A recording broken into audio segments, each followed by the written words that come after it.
Olá, esse é mais um programa Bate-Papo Acadêmico, gravado aqui diretamente do Parque Poticabana, discutindo temas acadêmicos, trabalhos científicos, e hoje recebendo a Andressa, que é formada em serviço social e que fez um trabalho muito importante, um trabalho muito delicado, que foi sobre a questão do sistema prisional brasileiro.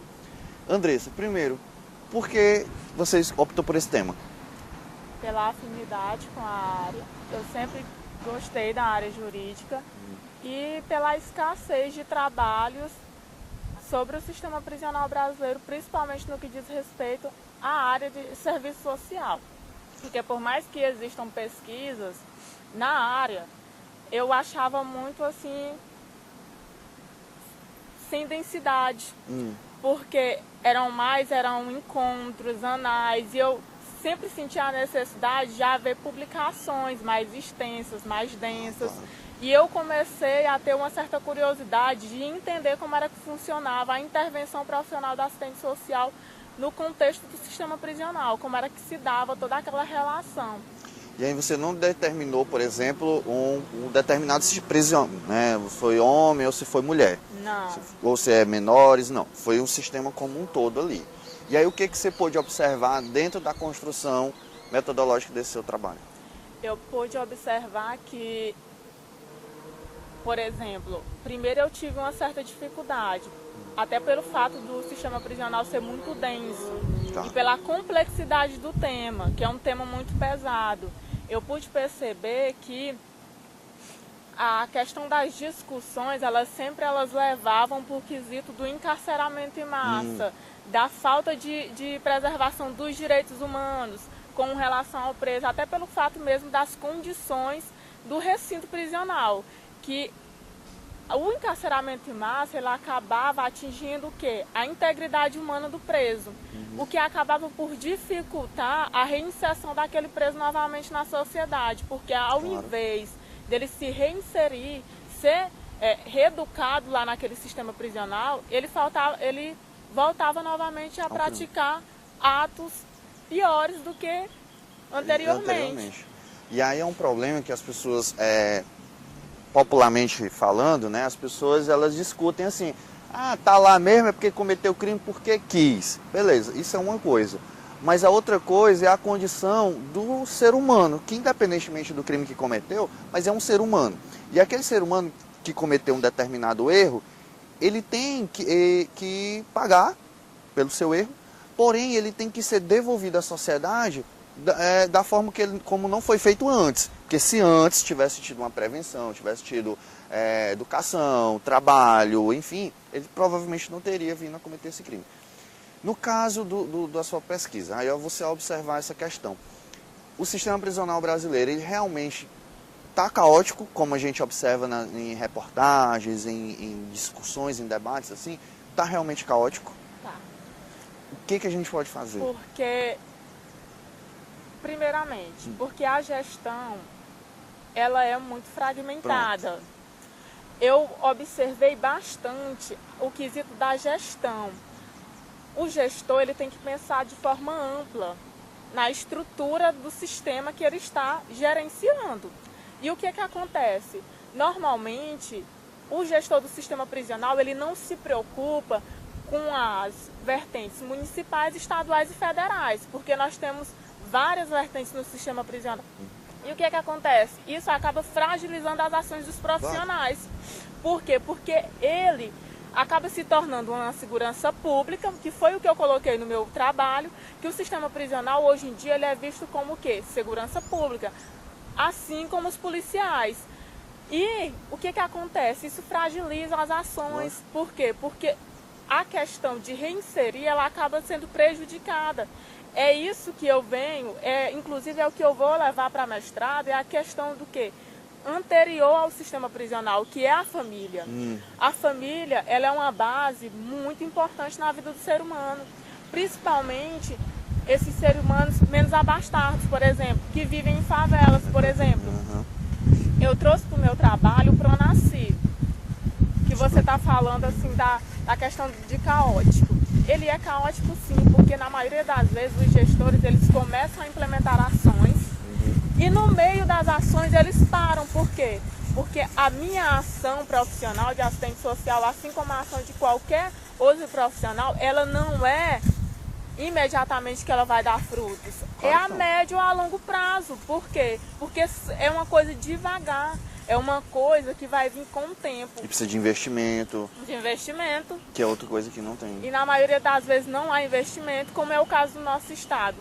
Se você for visitar as várias casas de custódia que tem por aqui, você vai ver a questão da estrutura caótica, os presos ou então os menores infratores, eles se encontram em situações precárias, que o que acaba o quê? Revoltando aquele cidadão, porque de fato está lá na lei de execução penal um direito que é concedido a ele, claro. Por mais que ele seja infrator com a lei. Ele é um ser humano. Sim. E esse é um problema. E aí você vê também, não, a gente fala dos presídios, mas você tem as delegacias, a central de flagrantes, que também estão superlotadas, assim, é um problema. E não tem um trabalho, a gente não observa de fato efetivo um trabalho com relação ao processo de ressocialização. O que a gente pode fazer com relação a essa ressocialização? O que é possível ser feito?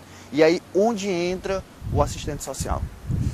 Eu acho que esse trabalho de ressocialização, ele deve ser trabalhado de uma forma não fragmentada, mas de uma forma estruturada, pensada, com a ajuda do assistente social, intervindo, observando através daquele olhar crítico dele, através da escuta qualificada dele e passando para os outros profissionais quais são as deficiências do sistema prisional, de uma maneira que os outros profissionais eles possam interagir com aquele preso através de quê? De medidas como a educação, leitura, projetos sociais, de artesanato dentro das prisões. Só que o problema é que as pessoas acham que isso é dispêndio de tempo. E o que acaba acontecendo? Esse dispêndio de tempo aqui fora acaba gerando essa generalização da violência que está ocorrendo, principalmente no nosso estado, que era um estado super tranquilo, e hoje em dia o que está acontecendo? A violência está num nível preocupante. Sim, altos índices. E aí, às vezes, o poder público, ele vai e, para querer, digamos, se sair, ele diz, não, que está reduzindo, que reduziu, mas a sensação, o que a gente olha, o que a gente discute com as pessoas em qualquer lugar é sempre, teve um assalto, teve um assassinato, teve isso, teve aquilo. A questão da insegurança. Da insegurança. E aí o papel do assistente social, ele é fundamental, ele é muito importante, porque ele tem, como você bem colocou, essa visão crítica, né? Ele tem que estar ali porque ele sabe observar, ele consegue observar. De uma forma geral. Ele vai observar cada aspecto daquela situação. E eu acho uma coisa muito importante a questão do controle social da sociedade. É importante que a sociedade ela se sinta na responsabilidade de participar desse processo, porque isso é um processo. Isso é um processo. E o assistente social, ele tem como fazer isso através da ação dele, com o preso, por exemplo. Colocar os familiares do preso para poder participar daquele processo de ressocialização dele. Isso é um grande problema. O papel da família, como você bem colocou, né? Um grande problema que o assistente social ele encontra dentro desse contexto, porque muitas vezes a maioria dos presos, eles são até visitados. Só que aquela visita contínua, participativa, ela ocorre de forma... Sem objetividade.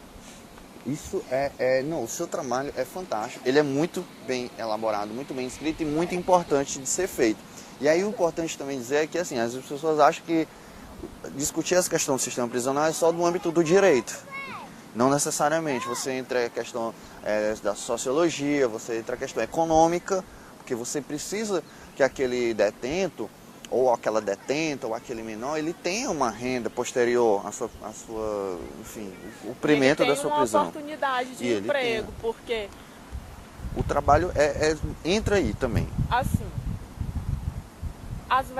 todas as vertentes, elas têm que estar incluídas nesse processo. A social, a cultural, a política e a econômica. Por quê? Porque o que acontece? Na maioria das vezes, quando o preso ele é reinserido novamente na sociedade, a maioria das pessoas do mercado, os empresários, eles não dão oportunidade de emprego Claro. para aquela É ex-preso, né? adolescente, Não vai. É. para aquele adulto. O que acontece? Ele novamente volta para o sistema prisional. Por quê? Porque ele não teve uma oportunidade de trabalho.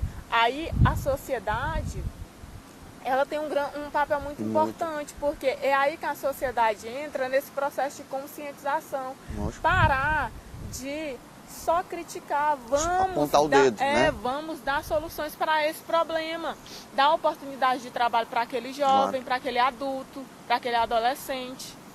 Apontar o dedo é muito fácil, você estender a mão é outro problema. Às vezes, o menor tem que pagar pelo mesmo crime igual o adulto. Não, porque aquele menor que cometeu um crime, muitas vezes para roubar, para comprar o que comer, foi aquele mesmo menor ou aquele mesmo adulto que bateu na porta do seu vidro num sinal do trânsito e você não abaixou o vidro.